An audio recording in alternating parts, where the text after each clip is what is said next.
मध्य प्रदेश की सभी लोकसभा सीटों पर चुनाव निपट चुके हैं।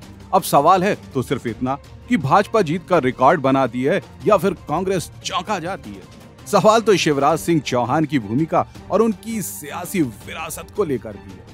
पूर्व मुख्यमंत्री शिवराज सिंह चौहान मामा भाई के रिश्तों पर सवार होकर मुख्यमंत्री के तौर पर लगभग 17 साल कब निकल गए पता ही ना चला। मौके तो कई आए जब सिंहासन डोला था, लेकिन शिव ने सब संभाल लिया। साल 2018 जरूर रहा जब मतदाताओं का भरोसा शिवराज पर से टिक गया, चौहान सत्ता से हट गए।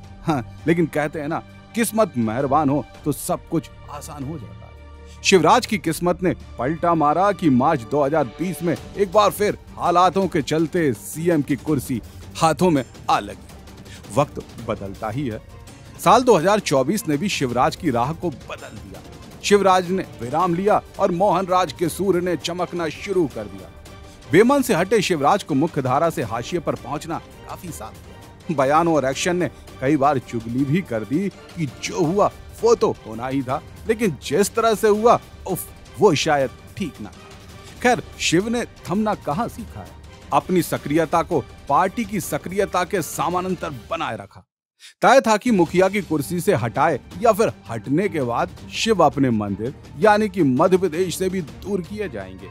हुआ, शिवराज को विदिशा से लोकसभा चुनाव लड़ने का फरमान सुना दिया गया। शिवराज के सामने कोई और रास्ता भी तो ना था, तो चुनाव लड़ा भी और अपने आप को फिर से साबित करने का फुलटास प्रयास भी किया। अब यदि एनडीए सरकार फिर से केंद्र में बनती है तो शिवराज सिर्फ सांसद तक ही सीमित रह जाते हैं या फिर सम्मान के साथ केंद्रीय मंत्री पद से भी नवाजा जाता है, यह फिलहाल के हालातों में कोई दावा कर ही नहीं सकता। तो चलिए, शिव को तो मध्य प्रदेश की सियासत से रुखसती डालना पड़ गया, लेकिन अब उनका सियासी वारिस कौन? जी, सवाल लाजमी है, लेकिन उत्तर में एक ही नाम उछलता है, तो वो है उनके सुपुत्र कार्तिकेय चौहान।